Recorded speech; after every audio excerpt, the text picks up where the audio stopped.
okay, I just wasn't in on the joke. Yeah. I really, like, it was so silly and stupid to me. And then I was like, but it really happened. Literally, like, parts of this really happened. Like, spot on, almost. Yeah. Like, so when I learned that, I was like, oh, okay, no, actually, I see it now. But for a long time, I was like, you can't make me like this movie. It's so stupid. But I get it now.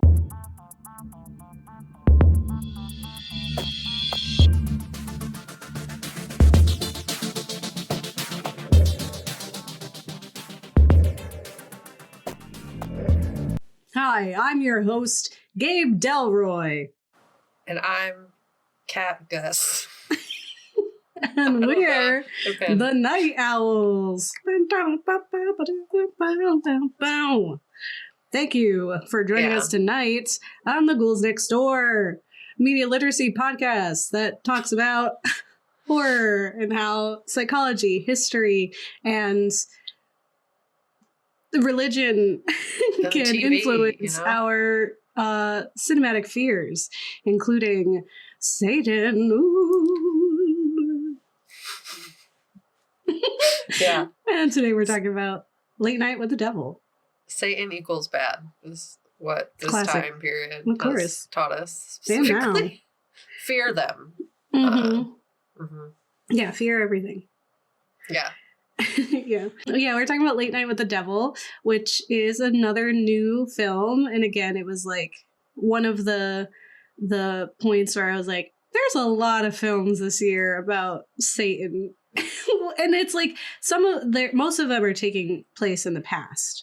And that's like a definitive point of it, is that it's the before times when people were afraid of that. But I was like, there's clearly a reason why we keep bringing that back. Being like, remember when that happened?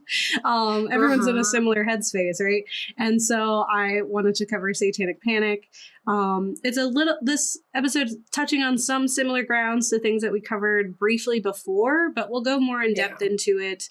And this is a newer film, but already kind of dubbed a cult classic, even though that's not how that works.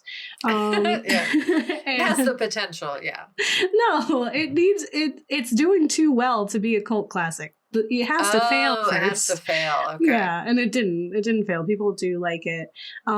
It's a weird one, and it's something. People like it. And it...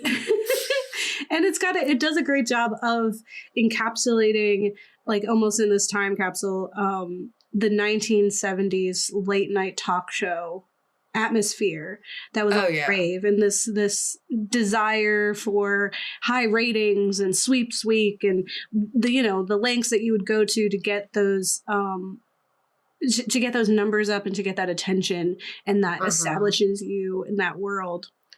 And it was a driving factor for a lot of the decisions that were made in that time period. And now it's like changed in the way that we kind of rate or measure success in television is a little different. But that doesn't mean it's not without its exploitation of, vulnerable people, or by manipulating the minds of viewers. Like still happens. Daytime TV exists. We just don't watch it as much, like specifically me and you. Yeah. I remember watching it a lot. Yeah, when I was growing up. Like that was your stay at home while you're sick. That's what you watch. But yeah. I know, like there was a ton of exploitation that happened in like even our upbringing. It was just like a different focus. It was more on like children acting like adults and less children being possessed by Satan. There's like a slew of documentaries right now about reality shows in the past with children who were either like going to like these camps for like rehabilitation, or like the times where they would just send kids out and it was like, go be an adult alone in this desert. Like there was quite a few of those. And then all of a sudden now there's like 3 documentaries I just saw like advertisements for, different ones about different shows around the same time period where they were just sending kids out. Yeah, Dr. Phil did it. Maury did it. Maury be sending them kids out. Yeah, traumatizing for them. Like rehabilitation centers, essentially. But that's not what they were. Yeah, absolutely. And we in the past have covered the horrors of reality TV. Always happy to rehash that as it's ever evolving and it's horror. But today's episode will be about Late Night with the Devil. And remember to like and subscribe. Hope you're enjoying our spooky season content. Let us know what you think about Late Night with the Devil. We will, of course, have spoilers in this episode, as we usually do, but it is with the intense purpose to talk about what's happening and what you can get from the film. And as someone who did not, whose first time watching it was incredibly soured by its ending, it made me very mad. And also, like, its use of AI actually peeved me beyond like reason. I was like, this is so stupid.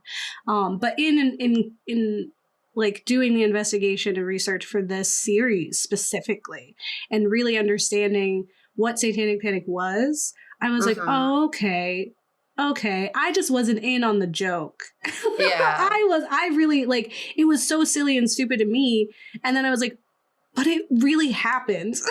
Literally, like, parts of this really happened. Like, spot on, almost. Yeah. So when I learned that, I was like, oh, okay. No, actually, I see it now. But for a long time, I was like, you can't make me like this movie. It's so stupid. But I get it now. And I hope that in our explanation of what is happening in this film, maybe you might have a similar journey to me. Maybe you already knew that. And that's totally cool. Like, if 1970s late night talk shows is your jam and you loved it, loved Johnny Carson or whatever, good, dude. That's cool. It was not for me. I wasn't doing that. I didn't start watching late night talk shows till like John Oliver. Yeah. You know? Stephen Colbert, I guess. Yeah. It's just a different vibe. Yeah. Such a different vibe. A lot more, I feel like, investigative journalism for those folks in like the Daily Show and things like that versus the exploitation. And because I definitely did watch like talk shows, like daytime talk shows. I watched. You know, I watch all of them. I watch Ricky Lake, Oprah, obviously, Maury, all of them. I watch them, and that, you know, so I get that kind of alert. It was just it was also a different vibe. So you could do different things late night. So why don't we dive in and I tell you about Late Night with the Devil, and tell us. Hopefully, if you were also confused as to why this movie was doing what it was doing, you might have some clarity. I hope that for you. So Late Night and the Devil, as we said, is from 2024, and it's about a live television broadcast in 1977 goes horribly wrong, unleashing evil into the nation's living rooms, instructed by Cameron Cairns and Colin Cairns.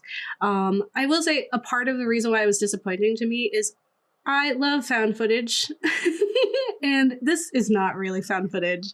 It's not even pretending to be found footage. It is just, and I'll talk about that. But also, like, there are real occasions in which live TV was this found footage horror. Like, we covered that before. And, like, Ghost Watch, right? So that's what I was expecting. I was expecting Ghost Watch. And this was Ghost Watch if it was, you know, produced with money and not just a news team trying to spook people. So it made me, I was a little sad. But Late Night with the Devil is a gripping, campy horror film set in the 1970s that follows a fictional late night talk show spiraling out of control in a desperate quest for ratings. And the story centers on Jack Delroy, the charismatic but struggling host of Night Owls.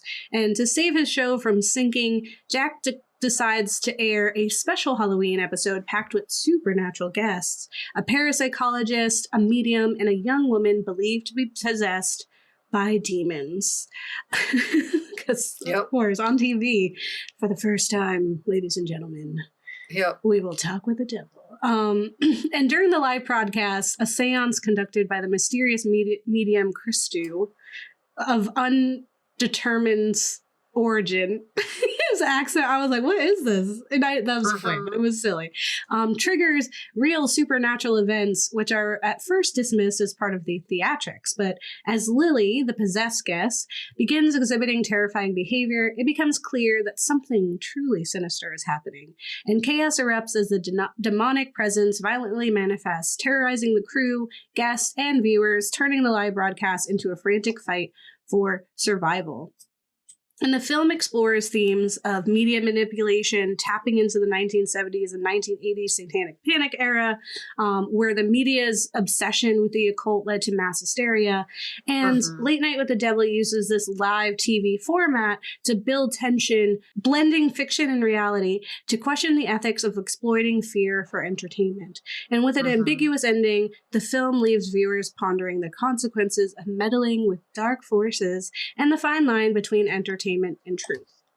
So I want to talk about the sensational supernatural, which is what we see in the show. It's his last desperate attempt, and he really is at this breaking point that no matter what he does, he always falls just below Carson. Literally his dying wife talking about how much she loves him, just not enough. So you can see how like the desperation can lead a man to do some crazy things, including kind of manipulating things as they go. But for like, if supernatural things didn't happen, this might have been just honestly a decent show. I don't think it'd be record breaking and rating smashing, but it would have been fun. I think it would have been nice. Yeah. Sometimes you can just be good at something. You don't have to be the best. Yeah. And it's not, it is not unique in that at that time period, there are a good number of episodes of these talk shows that had supernatural guests. So Jack's decision to air a live seance is a bold move to blur the line between reality and theatrics, and it stirs up real fear and curiosity in his viewers. And the broadcast amps up the drama with perfectly timed scares and shocking twists designed to keep the audience on edge. And as creepy events unfold, Jack and his crew lean into the chaos rather than stopping it, distorting the viewer's sense of what's real for the sake of entertainment. There's a lot of instances of cast, audience, guest being like, we should stop, or this is scary, or we can't, don't go farther than this. And the people in charge being like, no, don't worry about it. And the film taps into our fascination with the occult and how media can influence public perception.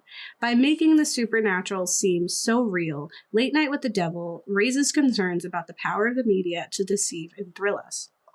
And the film also echoes real-life spiritualism, which took off in 1848 thanks to the Fox sisters, Kate and Margaret, who claimed they could communicate with the dead through table rapping, which they would interpret knocking from the spirits. Like, they'd ask the spirits a question, they'd hear a knock, and they'd be like, oh, that means they're hungry.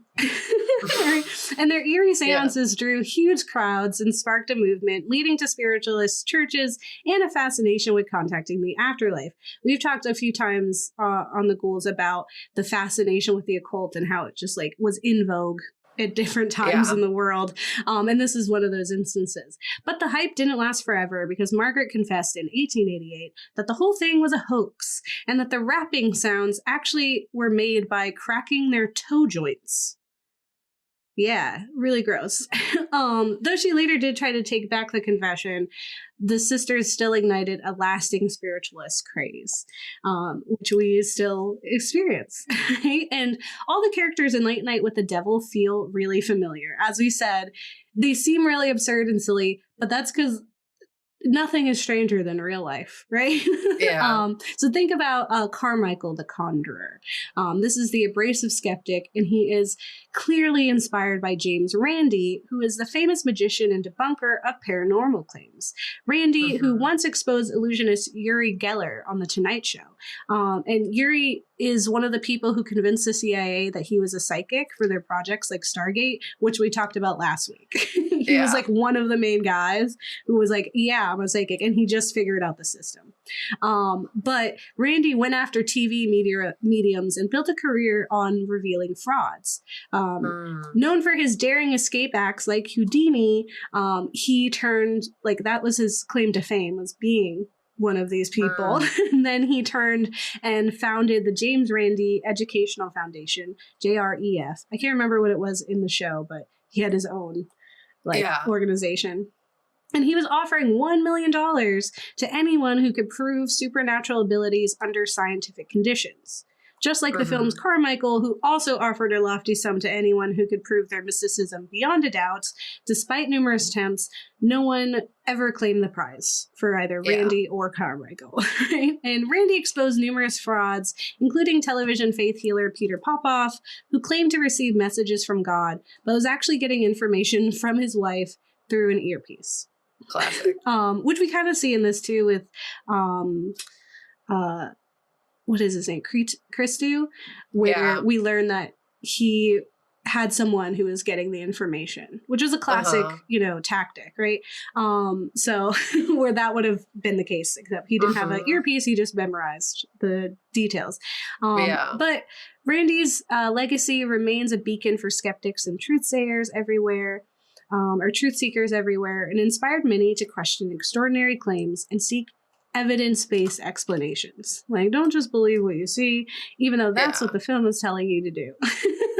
Late Night with the Devil also gives us major Michelle Remembers vibes, which Kaz talked about and we'll talk about. And that is the discredited 1980 book by psychiatrist Lawrence Padzer about his patient Michelle Smith's supposed satanic abuse, which we started covering in our Maxine episode. In the film, Dr. June Ross Mitchell is a parapsychologist with a perfect mix of vulnerability and conviction, and she is joined by Lily, the eerily unsettling girl who shifts between dead-eyed and lively. And Lily's story evokes similar tales sensationalized during the Satanic Panic. Those disproven tales of abuse by a church that wasn't real. Just literally just that. Like, the documentary of her past and how she got here is like right out of the documentaries that were like of the Satanic Panic, where they're like, this Satan wants you. And then Christou in Late Night with the Devil seems inspired by the many man from India clairvoyants who captivated early 20th century America. And one such figure, Professor Stanley, offered psychic readings for 50 cents, claiming to be the only expert in Hindu occult mysteries. And Hindu is spelled incorrectly. Then there was Professor Sidney Elkins, who charged double that and promised to solve all your life's mysteries. Lastly, there was Chiron, which is clever because Chiron's also a Greek character, Greek mythology, but he was another man from India who lured clients with flashy newspaper ads. And despite their exotic claims, many of these psychics were eventually exposed as fraud, adding to the air of mystery and skepticism surrounding their practices. I feel like every time there's a new form of media or communication, so like in this case through newspapers, when radio first came on the scene, there's people who were deceiving others, selling miracle drugs, things like that. And then when TV comes about, they do the same thing. Anytime there's a new thing, it's like, you can't lie on the internet. So those are like the reflections of what is happening in the film, and it makes it really fun. And you can see like where the research was done and how it's a lot of it's tongue in cheek. And I did really enjoy that part. But I found that going in, my expectations were different, and so I was really disappointed because I felt like I ordered a found footage film and all I got was this highly produced one. So I love found footage films. We talk about this all the time.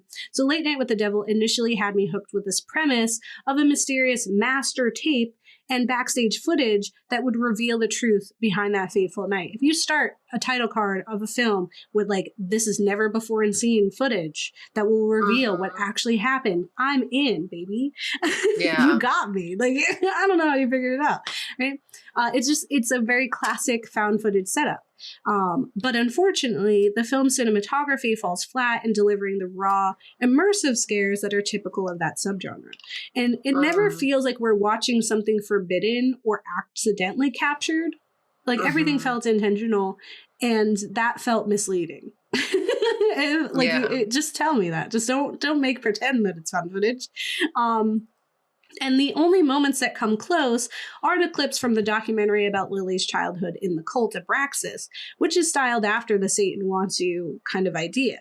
But even that leaves a sour taste with its overly edited, almost AI-generated imagery. Arguably, there are I think they admitted to 2 images being AI generated. I disagree. Okay. Those things were heavily AI generated. And some of the plot maybe could have been too. And while this mockumentary does nail the absurdity of satanic panic documentaries, it doesn't save the film's overall found footage feel. And as the New York Times review, Late Night with the Devil review, Selling Your Soul for Ratings points out, the footage feels scripted, shot in traditional shot, reverse shot style, making it clear this isn't the rogue handheld camera style that draws you into the chaos of found footage. Like, it doesn't feel like you found this footage and I wasn't allowed to watch it. It looks like if they marketed it differently, you would have had different expectations. Exactly. And probably would have liked it more initially because of that. It could have just been a TV I don't know. But despite this, I did still enjoy the film's tension and horror, even though I had to accept that it wasn't really found footage anymore. And the gore in the third act is great. And while the exorcism scene was lacking, it was still a fun ride with plenty of twists, especially the theme of can you believe what you see, right? I think the reveal scene and there's like the hypnotism was like peak the film. I was like, this is really the best part of it. Like they did it. Good job, y'all, you know? But then came the final 10 minutes, which to me ruined the whole thing. The movie promised to reveal what happened to Jack Delroy that night, but instead it veers into a strange dream sequence that explains Jack's deal with the devil and his downfall. But it's a dream sequence. How would I get that from a master tape? You know? But so it's pulling us out of the already absurd reality and into Jack's surreal consciousness, and the film completely loses its footing at this point. And when we come back to reality, Jack has killed Lily, and we're robbed of the truth promised in the beginning. Like somebody else is actually watching the tape, not us, and saw what actually happened with Lily. Because they didn't get transported to its consciousness. We never get to know what actually occurred during that night while Jack was in his mind, spiraling and regretting his life decisions. What was happening on camera? What would have saved the film for me is if the twist was that where we discover Lily wasn't possessed, but rather Jack was the entire time. And that those events we just watched, right? Like after learning that the audience couldn't believe what they saw and that the truth is out there in the footage, like we have 2 instances of you saw this, you believe this, let's roll the footage. You saw this, you believe this, let's roll the footage. They could have did that again and then revealed that Jack is having this breakdown and it results in him murdering all of the people on camera. That those absurd things we saw, you know, her head and the light and the snapping of necks and all of that could have in some way been him doing those acts. Because like what happened then? And ultimately it would make him the infamous, you know, host that he had dreamed to become, right? Instead, the film's ending just leaves us hanging, denying us the real reveal we were promised. So that's like my biggest gripe with the film. But I mean, overall, I think now that I understand what it's trying to do, I do appreciate it for the majority of it. And it was a fun time. Like that ending part where it gets gory and it gets silly and it's over the top, that felt worth it. It was a little bit snoozy in the middle. But yeah. And it also like, I feel like we've done that before. You know, the plot of like sell your soul. That's fair. Yeah, like, no, that's fair. And I feel like, the end would have been like just cooler if they made it. Because it's like, if you're playing upon the fact that serial killers were such a big deal back then. Like, not that, like, even if you just revealed that like he was a murderer, as you said, like of all of them, that would have made him famous, not how he wanted, but like that would have been like a really good ending. And I guess like maybe that's kind of what they did, but we don't get to see it. So it's like they kept me. They missed like one last act. Yeah, which was the truth that I was promised at the beginning.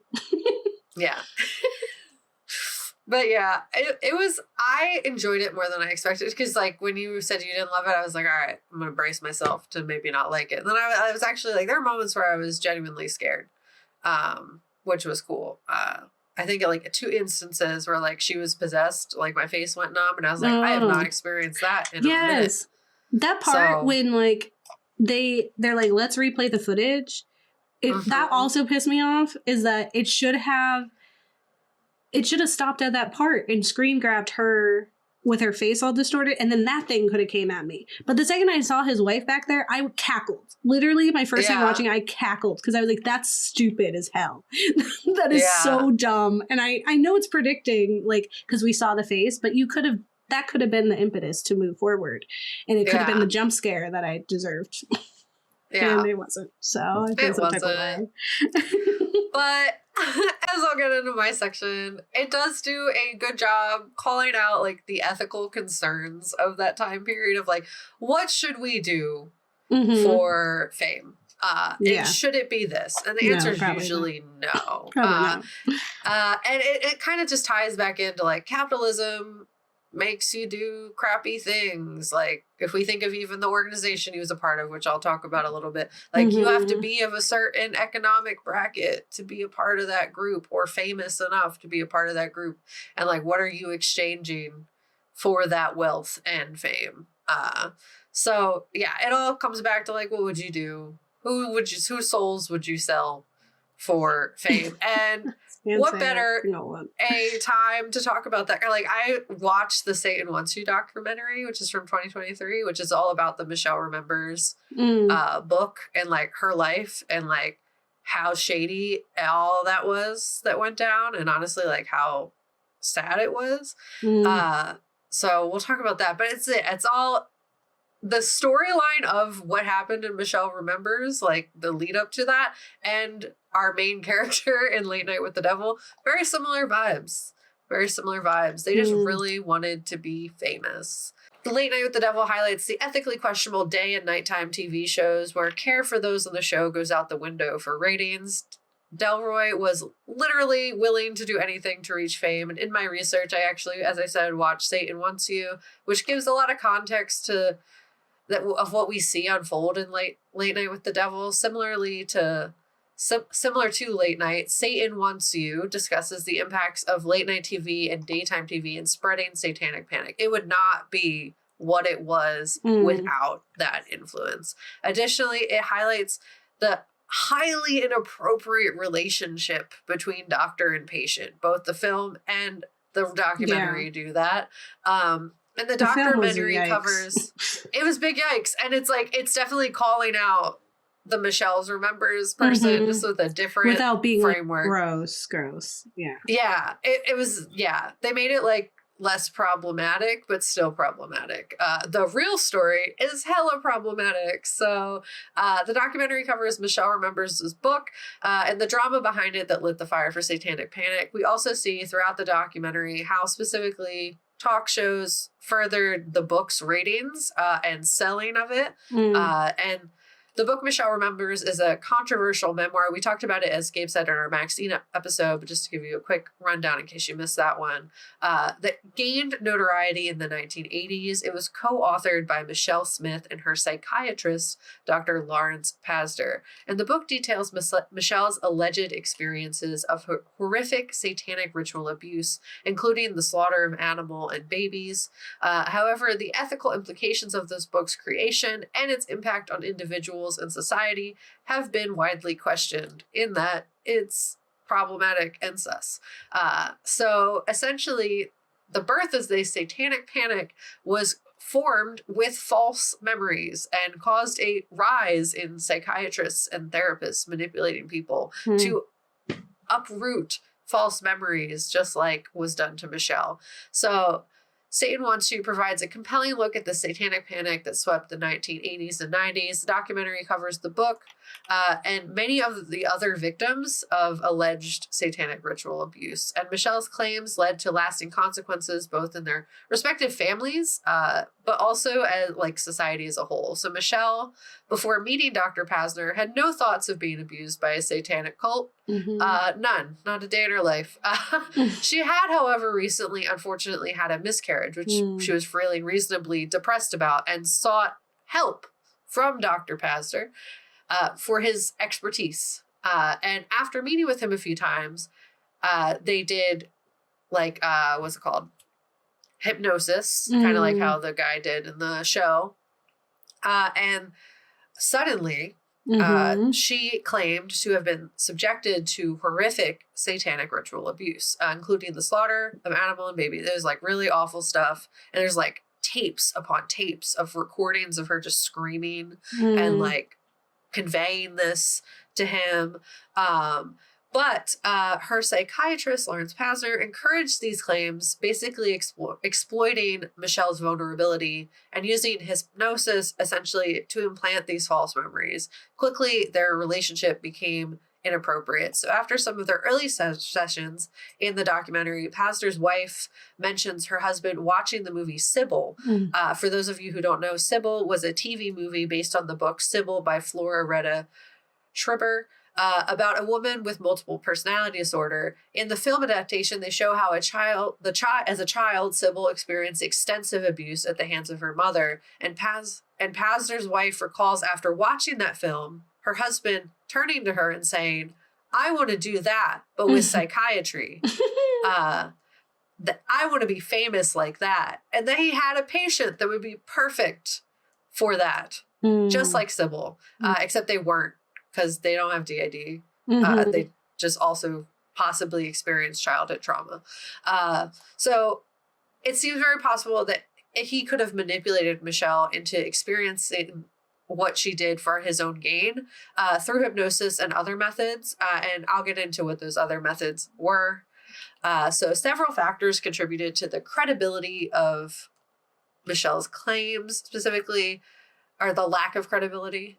So they both had very strong religious beliefs. Both Michelle and Pastor were deeply religious, which made their claims more appealing to a religiously conservative audience. A friend of Michelle's describes her as a Puritan.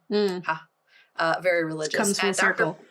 Yeah, full circle. And Dr. Pastor was devoutly Catholic and active in their church. So he had also taken missionary trips to Africa. This comes up a lot in the documentary because he has a lot of problematic and frankly racist views against the people he was there helping. They're a secret organization, they're a secret society.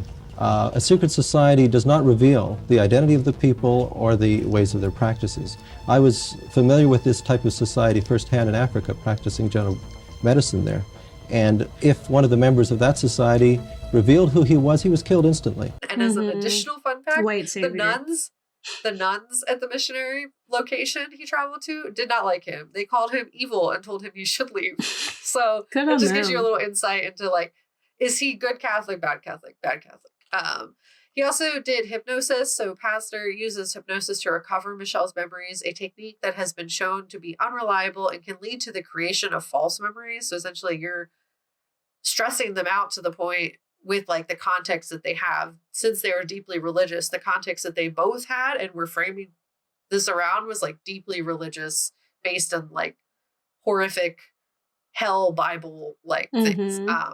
So, and additionally, media attention, the sensational nature of Michelle's claims led to widespread media coverage. She was like on a bunch of talk shows. Oprah called her and asked her to come. Like, you know, like it was like really, everyone wanted Michelle to come on to talk about this, which further fueled the satanic panic. And she appeared on many daytime and nighttime TV shows promoting the book, speaking on her experiences. And honestly, most of the time, Dr. Pastor leading the charge throughout. He did most of the talking.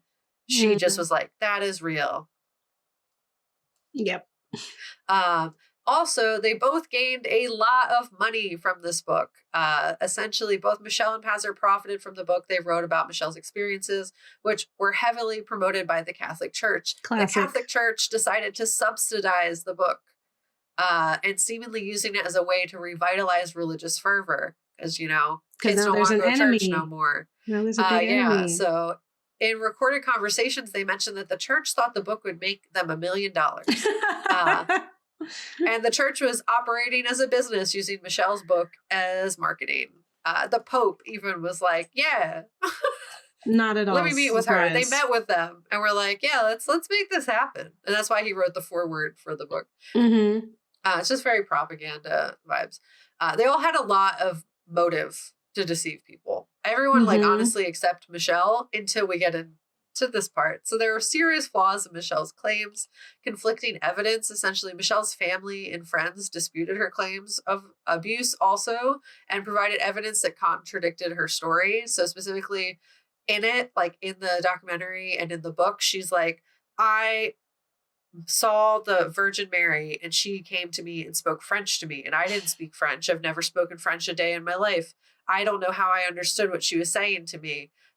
She called herself ma mère, and she was speaking French to her. And I don't even know how I was able to recollect that. Like, she was like really selling it. But Pastor's ex-wife found evidence, essentially, because Pastor left his wife for Michelle down the line. So his ex-wife found evidence of Michelle being in school during the time. And then her sister was also like, she did high school French and won an award because she was so good at French. And also our great grandfather spoke French fluently, and she was often talking to him. Yeah. So just lies. It's all fine. Yeah. Why would the Virgin Mary be speaking French? I don't know. She didn't know French? What? Because she didn't know Latin. It would be too convenient. Yeah. You know? That's fair. And then essentially there's a very exploitative relationship between Michelle and Pastor. So the inappropriate and exploitative relationship between Michelle and Pastor raised concerns about the validity of their claims. They had a really inappropriate and not healthy relationship. The family of Dr. Pastor spoke of her calling constantly and following them on family trips. And Michelle's friends described their relationship as her being deeply in love with him. This is like before they even got together. So during their sessions, there was also documentation that in order for the therapy to work, he would have to hold her, like her hands, spoon with her, and other forms of affection. And it would make sense that in exchange for this affection she was receiving, with the understanding that she is like deeply in love with him, that her sensationalizing these claims would give her rewards from him. So she had motive to continue to do this because that would continue his interest. He was so into this because he saw it as a pathway to fame. So like her making these claims and like really playing it up made him love her more and give her more attention. So she really like grabbed onto that theoretically. It also resulted in like closeness and affection, as I said, like attention and interest. So he had many points seem to encourage her attachment as well, especially in inappropriate situations. In sessions to recover Michelle's memories, they worked for months, often spending 8 hours a day together holding sessions. And in the sessions, according to photographs that they released literally in People magazine, Michelle would be shirtless and holding on to Dr. Pastor on the ground, like basically spooning. Yeah, it's super gross. And during sessions, you can also hear like auditory cues because like they record everything. And her like asking, like, can you come here? Like, let me hold on to you. Is that fine? Like in the intro sessions. And then like all the future ones, they're like on top of each other. So after the release of the book and also the release of the photos, both Michelle and Pastor got divorced from their partners because they were both married. And essentially got married to each other.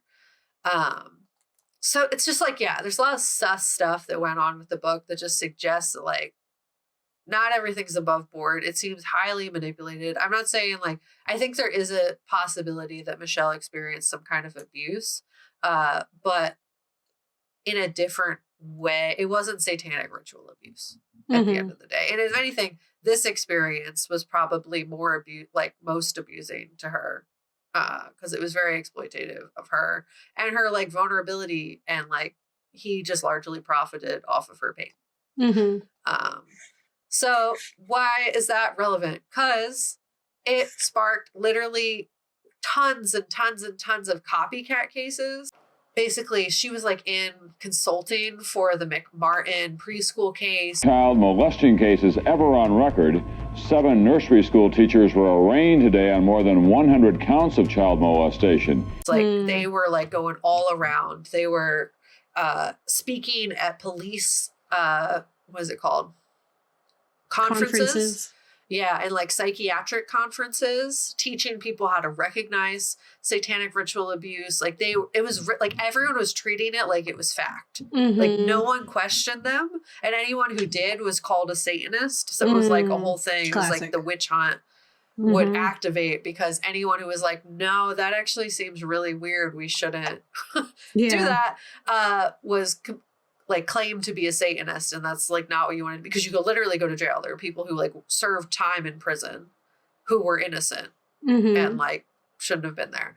So it basically continues on where the Satanic Panic basically fueled lots of other people coming forward. There was a one case that she sued the therapist for like $1 million and won, because he basically did the same thing where they would spend, therapists were like incentivized essentially to exploit people because they could charge 8-hour sessions and get tons of money with these people, and like convince them that they had been abused in a satanic cult. And then that would like further the talk show appearances and like other books that came out that were just people who were manipulated by people who wanted money, who wanted their chance at fame.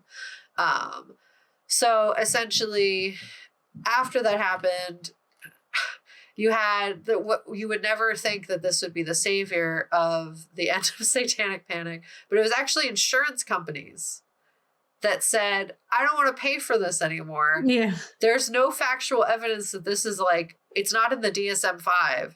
You know what I mean? Yeah. Like, there's no reason we should be covering therapy for satanic ritual abuse, because I don't believe you, essentially. And the doctor mentions at many points that without the pushing of the shows, the book would likely not have gained as much traction or impacted as many people. And unfortunately, many hosts and networks were willing to sell their souls for ratings, and other people's souls, ultimately. So that ties in perfectly to, thank you, Gabe, for collecting this for me, Sell Your Soul for Sweeps Week. Essentially going over, like, what did Delroy do? What club was he in that got him real close with Satan, you know? And Jack Delroy's deal with the devil is the driving force in the film, pushing the narrative into supernatural chaos. Despite desperate to save his sinking career, Jack makes a Faustian bargain that leads to terrifying consequences. And his bargain is made through the Grove, a secret society of rich and famous men who desire more riches and larger fame, which is based on a real thing. Which is bonkers. So the film's cult is inspired by the real Bohemian Grove, often referred to as the Cult de Grove, a private all-male club attended by some of the world's most powerful men, started by a group of journalists in 1872 and expanded to include those in power, including 4 Republican presidents, Herbert Hoover, Richard Nixon, Ronald Reagan, and George H.W. Bush, and also Clarence Thomas. I saw that the Supreme Court Justice. So gross. Makes a lot of sense. Yeah.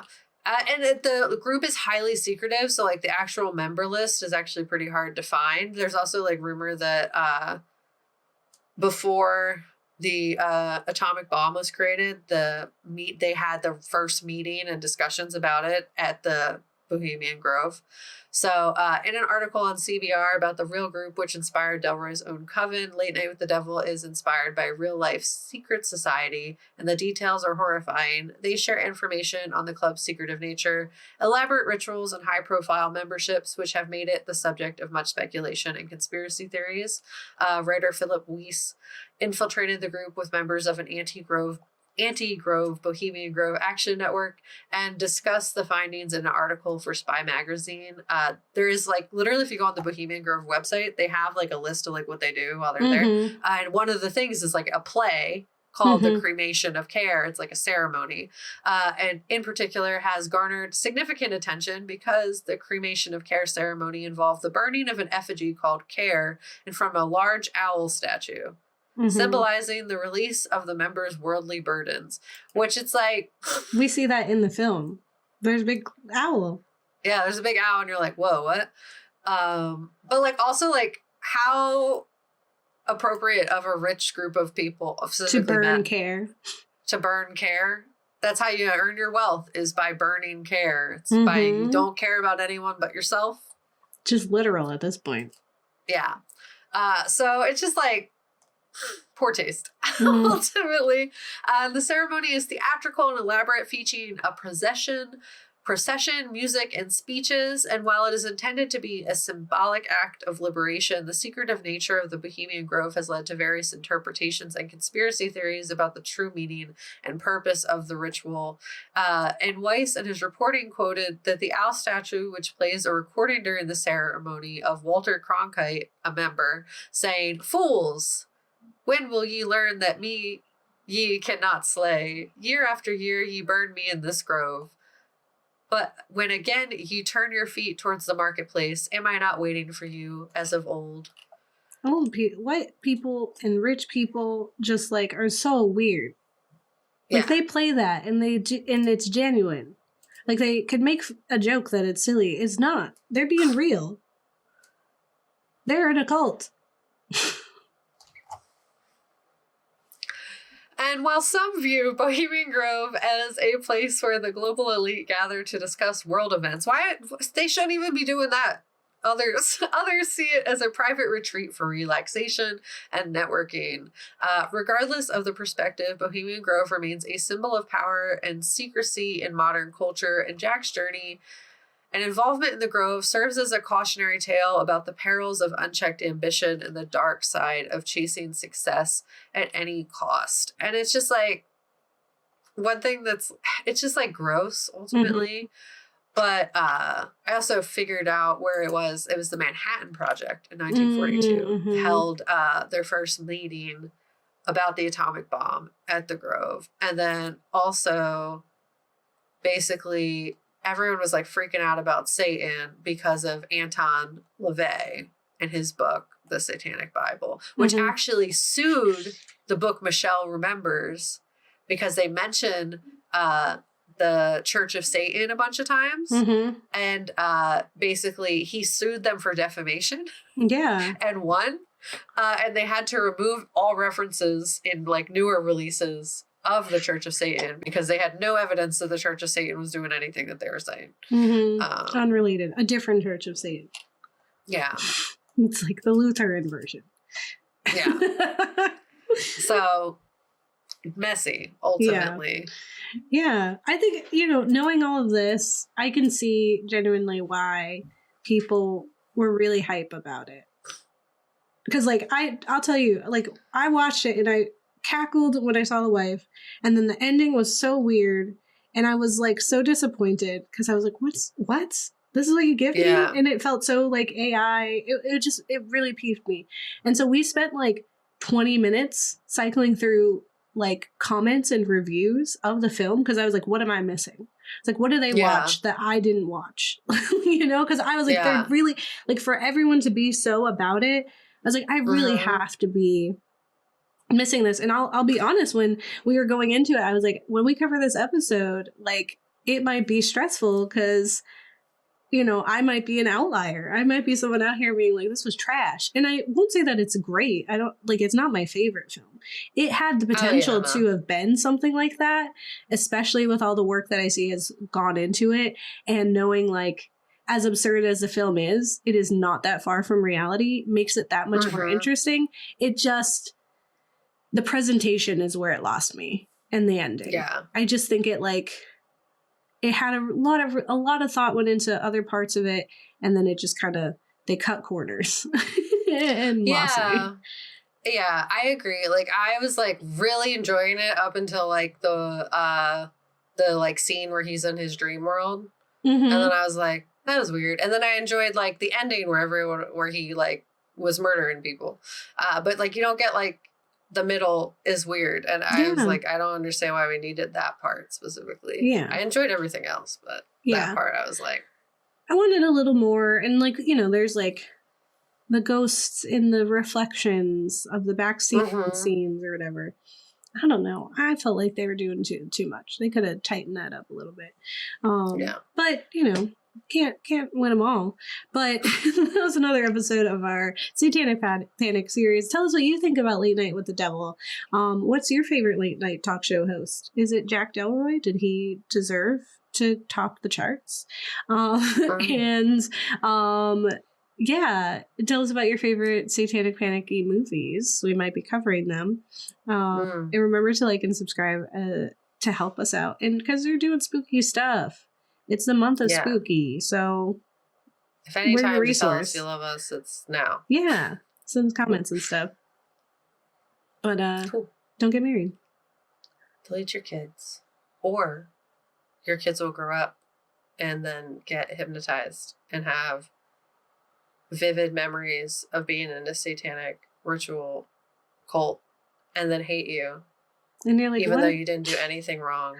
Yeah, you weren't in a satanic cult. Like, at least, like, let me do something. Yeah. You know, like, I was just normal. Damn. Yeah. It was sad, too, because, like, her mom wasn't around to, like, defend herself either. So, like, she had died, so. And they mixed it up, too, with, like, Waco. Like, the fact that the cult also fought back. Like, I was like, you're being messy now. Like, pick some. But I guess that's the only way to explain how they got her young and she wasn't old already. Because it's more interesting for, like, a kid. And she was so weird. Talk to him. Yeah, she was a good actress. She was great. Yeah. Okay. Bye. Signing off. Good night, you night owls.